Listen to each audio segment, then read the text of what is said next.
पूनम की हमशक्ल वो बहरूपिया औरत वो सारे कागजात तो ले आती है, लेकिन जब बारी आती है सिग्नेचर की तो वो सिग्नेचर बिल्कुल भी मैच नहीं कर रहे होते। वकील आकर घर वालों को बताता है कि ये सिग्नेचर तो पूनम जी के हैं ही नहीं।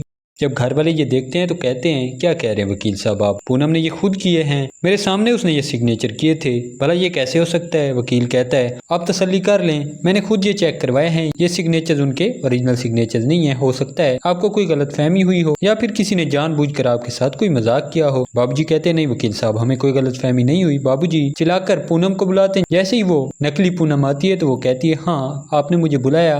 वो कहते हैं, ये तुमने साइन कैसे किए, ये साइन तो तुम्हारे चल नहीं रहे। वकील साहब कह रहे हैं, ये साइन तुम्हारे नहीं है। पास ही वकील साहब बैठे होते हैं। वो कहते हैं, हाँ पूनम जी, ये सिग्नेचर तो आपके हैं ही नहीं, आपने ये सिग्नेचर कैसे कर दिए। हमारे पास आपका रिकॉर्ड है और बैंक में जो आपके सिग्नेचर हैं वो बिल्कुल भी ऐसे नहीं है। वो औरत कहती है, ये क्या कह रहे हैं आप वकील साहब, भला ऐसा कैसे हो सकता है, ये सिग्नेचर मेरे खुद के थे और मैंने अपने हाथों से किए हैं, आपको कोई गलतफहमी हुई होगी। वकील कहते हैं, हाँ हमें गलतफहमी हो सकती है, लेकिन मशीनों को गलतफहमी नहीं हो सकती। आप जानती है ना, हमने सब कुछ की बायोमेट्रिक करवानी होती है और जब मैंने बायोमेट्रिक करवाई तो हमें यकीन हो गया कि ये सिग्नेचर्स आपके है ही नहीं। जब वकील ये कहता है तो उसे शक हो जाता है कि वो जरूर फंसने वाली है। बाबूजी उसकी तरफ देखते हैं तो वो कहती है, हाँ शायद मेरी तबीयत खराब हो गई थी इसलिए मुझसे ठीक से वो सिग्नेचर नहीं हुए। ये कहकर वो चक्कर खाकर गिर पड़ती है। तो बाबूजी कहते हैं, वकील साहब पूनम की तबीयत ठीक नहीं रहती, शायद इसलिए उनकी तबीयत ठीक नहीं है, आप अभी चले जाएं, जैसे उनकी तबीयत ठीक होती है हम आपको बुला लेंगे। उधर रुई जो कि पेंटिंग से जान छुड़ाने की कोशिश कर रही थी, नार को वो सच बता देती है कि जो हम पेंटिंग लेकर आए थे उसी पेंटिंग में कुछ ना कुछ ऐसा है जो कि घर में सब कुछ गड़बड़ हो रहा है। नार कहता है, रुई तुम क्या कह रही हो, पेंटिंग में ऐसा क्या हो सकता है। रुई उसे बताती है कि जब मैं उस पर गंगा जल छिड़क रही थी तो वो पेंटिंग उससे चिंगारियां निकल रही थी जैसे उसमें कोई करंट हो, लेकिन थोड़ी देर बाद मैंने देखा कि वो पेंटिंग और उसका शीशा टूटता जा रहा था, वो शीशा बिल्कुल टूट गया था। मैं थोड़ा आगे गई और वापस आई तो वो शीशा बिल्कुल ठीक हो गया था।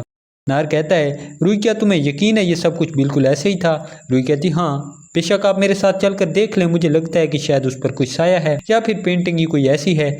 नार उसके साथ जाता है, दोबारा वो गंगा जल छिड़कते हैं तो नार को यकीन हो जाता है कि रुई बिल्कुल सच कह रही थी और उस पेंटिंग में कुछ ना कुछ ऐसा है। वो पेंटिंग दोबारा से टूटना शुरू कर देती है और उससे चिंगारियां निकलती हैं। नार कहता है, रुई तुम बिल्कुल ठीक कह रही थी। नार घर वालों को बताता है। घर वालों को जब बुलाता है नार तो इतने में वो दूसरी बहरूपिया जो कि रुई का रूप लेकर आई थी और काला साया थी वो सामने आ जाती है और कहती है, नार जी आप ऐसा नहीं करेंगे और आप इस पेंटिंग को घर से बाहर नहीं फेंकवाएंगे। अगर आपने ऐसा कुछ भी किया तो मैं आपके घर वालों को यहाँ से नहीं जाने दूंगी और इनको नुकसान पहुंचाऊंगी। नार कहता है, तुम कौन हो। वो सब बताती है और कहती है कि मैं आपसे प्यार करती हूँ और आपको छोड़कर जाने वाली नहीं। रुई कहती है, जाना तो तुम्हें पड़ेगा, अगर तुमने जबरदस्ती नार जी पर कब्जा करने की कोशिश की तो तुम जानती हो तुम्हारे साथ क्या होगा। वो काला साया वो रुई के आगे हाथ जोड़ता है और कहता है, रुई तुम ऐसा कुछ नहीं करोगी, तुम नहीं जानती मैं नार को पसंद करती हूँ और अगर मैं इनसे दूर गई तो मैं नहीं रह पाऊंगी और अगर तुमने मुझे इनसे दूर करने की कोशिश की तो मैं तुम में से किसी को भी नहीं छोड़ूंगी। जब वो पेंटिंग कहती है तो नार और रुई समझ जाते हैं कि ये इतना आसानी से घर को छोड़कर जाने वाली नहीं है।